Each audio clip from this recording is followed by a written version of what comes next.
श्रीकृष्ण जन्माष्टमी दिनी कृष्णचरित्राचे स्मरण, कृष्ण गुणांचे मनन, कृष्ण वाणींचे चिंतन आणि कृष्ण तत्वांची अंमलबजावणी करण्यासाठीच्या संकल्पना आहे. कृष्ण तत्व आपल्या जीवनात समाविष्ट करण्यापूर्वी कृष्ण रंगात रंगून जायचे म्हणजे नेमके काय याचा शोध घेणे आवश्यक आहे. जोपर्यंत कृष्ण नक्की कसा होता याचे उत्तर आपल्याला मिळत नाही, तोपर्यंत एवढ्या प्रचंड, व्यापक आणि विस्तृत अशा चरित्रातून आपल्याला नेमके काय हवे आहे हे समजणे अवघड होईल. गीतेची पारायणे केली, शेकडो माळा नामस्मरण केले, तरी देखील जोपर्यंत भाव आपल्या मनात पाझरत नाही, तोपर्यंत या यांत्रिक क्रिया करून काही साध्य होणार नाही.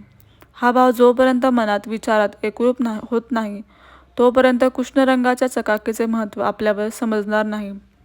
श्रीकृष्णांना 16 कलांचा आधारही मानले गेले आहे. प्रत्येक अवतार कोणत्या ना कोणत्या कारणासाठी धारण केला जातो. त्याचा एक निश्चित असा केंद्रबिंदू असतो.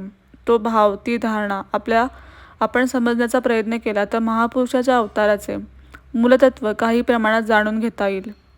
जसे श्रीरामांच्या अवताराचा मूळ गाभा मर्यादा आहे, त्यामुळेच ते मर्यादा पुरुषोत्तम आहेत.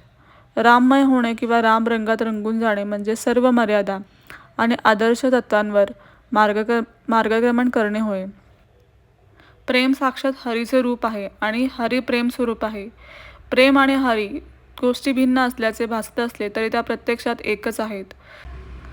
जसे सूर्य आणि सूर्यकिरणे. कृष्णरंग प्रेमरंग आहे. हीच कृष्ण चेतना 16 कलांचा आधार आहे, विश्वाधार आणि जीवनाधारही आहे. श्रीकृष्ण चरित्राची कुठूनही सुरुवात केली तरी त्यात प्रेमरंग प्रामुख्याने दिसतो. बासरी वाजवणे, नृत्य करणे किंवा अगदी लोणी पळवणे या सर्व घटनांमध्ये प्रेम हा मूलाधार असल्याचे दिसते. ते प्रेमावतार असल्यामुळे पूर्णावतार आहेत. प्रेमापेक्षा पूर्णत्व अन्य कोणत्या गोष्टीला आहे?